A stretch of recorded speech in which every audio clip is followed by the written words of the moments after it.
আঁচলে করে মুড়ি জন্য আপনারা তৈরি আছেন তো? মমতা ব্যানার্জির সঙ্গে সিঙ্গুরের মানুষ, সিঙ্গুরের মায়েরা বোনেরা আঁচলে মুড়ি বেঁধে নিয়ে গিয়ে 14 দিন 14 রাত সিঙ্গুরের রাজপথে পড়ে থেকেছেন।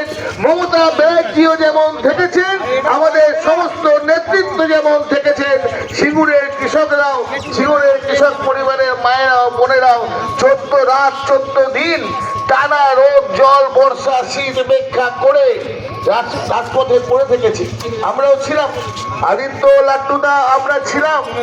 মমতা ব্যানার্জির সঙ্গে সিঙ্গুরের আন্দোলনে আমরাও 14 রাত 14 দিন সিঙ্গুরে কাটিয়েছি। সন্ধ্যা হলেই বড় বড় মশা, সারা রাত মশার কামড়ে অতিষ্ঠ হতাম। আদিত্য তারা কখনো কখনো একটু ওই ওডোমস নিয়ে আসতো, হাতে পায়ে মেখে খানিকটা স্বস্তি পেতাম। কোনোদিন খাবার জুটত, কোনোদিন জুটত না। তখন সিঙ্গুরের এমএলএ ছিলেন রবীন্দ্রনাথ ভট্টাচার্য।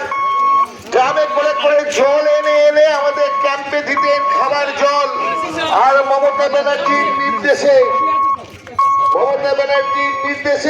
তৃণমূল কংগ্রেসের হুগলি জেলার নেতারা দুবেলা খিচুড়ি রান্না করতেন।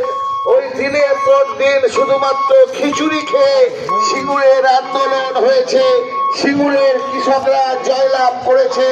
তাদের চাষের জমি বামফ্রন্ট সরকার কেড়ে নিতে পারেনি।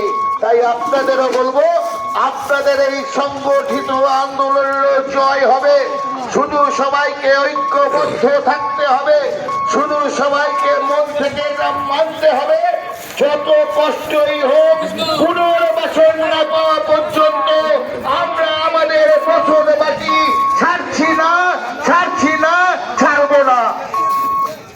অনেকে ভাঙাতে আসবে, আগেও বলছিলাম, অনেকেই ভাঙাতে আসবে, আপনাদের মধ্যে ঝগড়া লাগিয়ে দেবে। আপনাদের নিজেদের মধ্যে কেউ দেখবেন জাতপাতে ধর্ম লাগাবে, কেউ ভগবানের দোহাই দেবে, অনেক কিছু করবে। এই অবনী পল্লীর মানুষ, আজকে বাবা লোকনাথের তিরোধান দিবস, আজকের দিনে যে আন্দোলনের সূচনা এখানে হলো, এই আন্দোলন যতক্ষণ না পুনর্বাসন হবে, এই আন্দোলন অনেক দূর পৌঁছে যাবে, অনেক দূর পৌঁছাবে। আমরা মমতা ব্যানার্জির সৈনিকরা এসেছি। ইতিমধ্যেই আমাদের জেলা রাজ্য স্তরের নেতৃত্ব আপনাদের পাশে এসে দাঁড়িয়েছে। এরপরে এই আন্দোলনটা যদি আরো কোনো জায়গায় নিয়ে যেতে হয়, আমাদের সর্বভারতীয় নেতৃত্ব আপনাদের পাশে এসে দাঁড়াবে, আপনাদের এই ন্যায্য জমির দাবি ফিরিয়ে দেওয়ার জন্য।